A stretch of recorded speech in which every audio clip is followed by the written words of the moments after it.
आप देख रहे हैं एसएनसी आवाज सैफी अब्बास के साथ।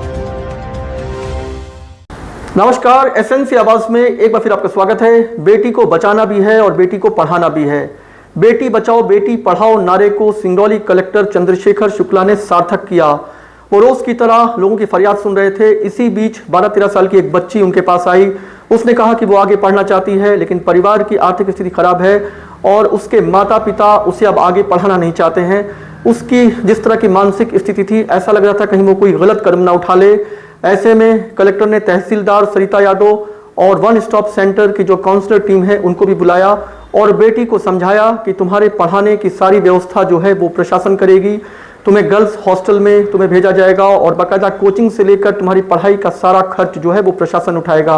और हम आपको बता दें कि ये बच्ची माड़ा के बंधोरा से आई थी। उनके माता पिता को भी बुलाया गया, उनको बैठकर समझाया गया कि अब लड़के और लड़कियों में कोई फर्क नहीं है। यही बच्चे आगे जाकर पूरे जिले का नाम रोशन कर सकती है, देश का नाम रोशन कर सकती है और पढ़ने वाले बच्चों को किसी भी स्थिति में पढ़ना चाहिए। और माता पिता जिस तरह की कमियों से गुजर रहे थे, जिस तरह की आर्थिक स्थिति की कमियों से गुजर रहे थे, ऐसे में कलेक्टर ने जब उस बच्ची के सर पर हाथ रखकर उसे आशीर्वाद दिया, उसका मनोबल बढ़ाया, तो उस बच्ची का चेहरा खुशी से चमक उठा।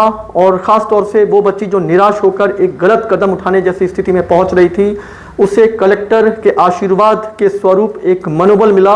और इस तरह के बच्चे जो पढ़ाई करना चाहते हैं लेकिन माता पिता की आर्थिक स्थिति आड़े आती है, ऐसे सभी पर सिंगरौली कलेक्टर की नज़र है। और लगातार कहीं फीस नहीं देने की वजह से बच्चों को अगर निकाला गया हो तो वो उनका एडमिशन करा रहे हैं, और अगर कोई बच्चा उनसे मिलना चाहता है तो वो उनसे भी मिल रहे हैं। मकसद सिर्फ इतना है कि वो मजबूत हाथ जो बच्चों के भविष्य के लिए ज़रूरी है, वो एक मजबूत हाथ बनकर उनके लिए हर तरह की चीज़ों को पूरा करने के लिए तैयार हैं। और उनके अभिभावकों को ये बार बार समझा रहे हैं कि बच्चों की पढ़ाई के आगे आर्थिक स्थिति कभी भी एक रोड़ा नहीं बनेगी, एक बोझ नहीं बनेगी।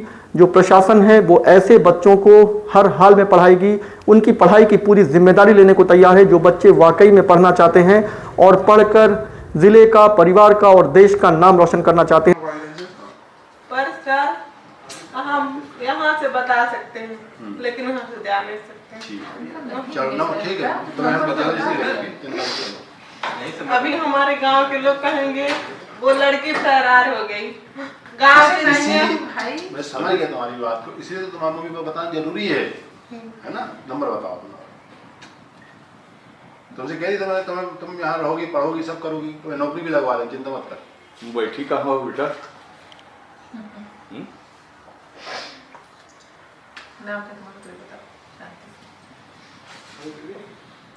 अरे बहादुर लड़की हो, क्यों घबराती हो? तुम कलेक्टर के पास बैठे हो बेटा?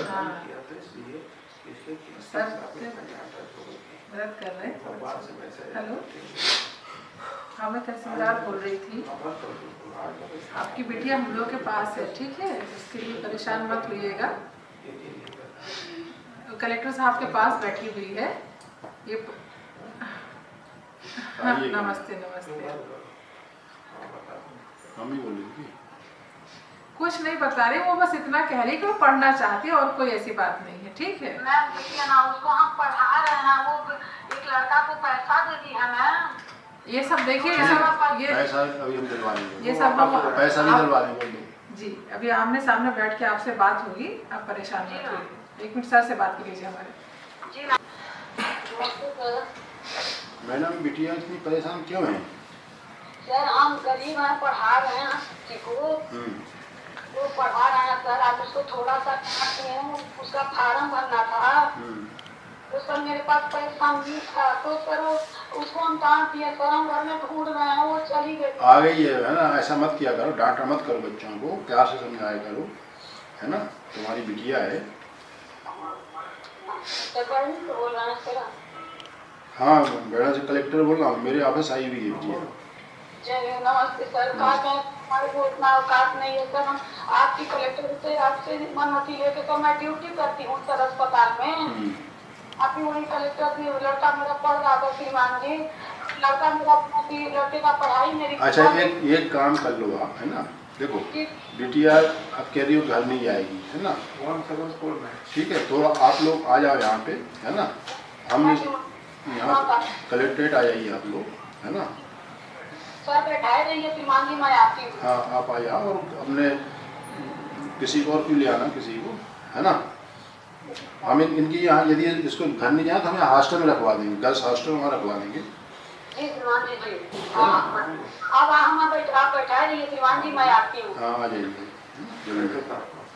मान भी लेने, ठीक है। अब चूँकि रात हो गई है, अभी कहाँ जाना है? ठीक है, कल मैं तुम्हारा एडमिशन करा दूँगा और अभी तुम वहाँ जल्दी नहीं आएंगी तो छोड़ा दूँगा। मैडम आपकी गाड़ी में हाँ, जा रहे हैं मैडम लेकर के। अरे बहन चल रही हैं तो चलो फिर से सब सुबह बुला रहे हैं ना। कल तो बुला लेगा, हाँ, कल आ ठीक है, जाए, कल आ जाए। बिल्कुल। कल उसको आ जाएगी। ये अपने पास रख।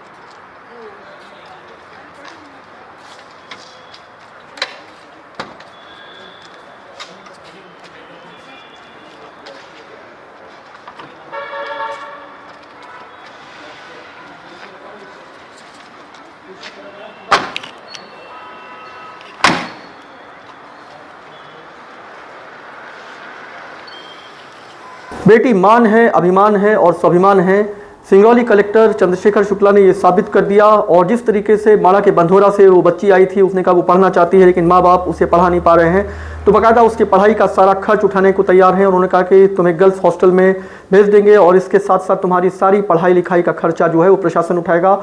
उसकी माताजी को बुलाया गया और उन्हें भी समझाया गया कि बच्चों को हर हाल में पढ़ने का मौका दें, अवसर दें। अगर ख़राब आर्थिक स्थिति की वजह से वो नहीं पढ़ा पा रहे हैं तो प्रशासन ऐसे बच्चों का खर्च उठाएगी। उन्होंने उस बच्ची का जिस तरह से मनोबल बढ़ाया, बच्ची के चेहरे की खुशी देखते ही बन रही थी। और बाकायदा बच्ची जो भूखी थी उसे खाना खिलाया गया और तहसीलदार की गाड़ी से उसे वापस उसके गृह गांव भेजा गया, ये कहकर कि वो दूसरे दिन आएगी और उसके बाद उसका एडमिशन कराया जाएगा। एसएनसी आवाज़ के साथ सैफी अब्बास।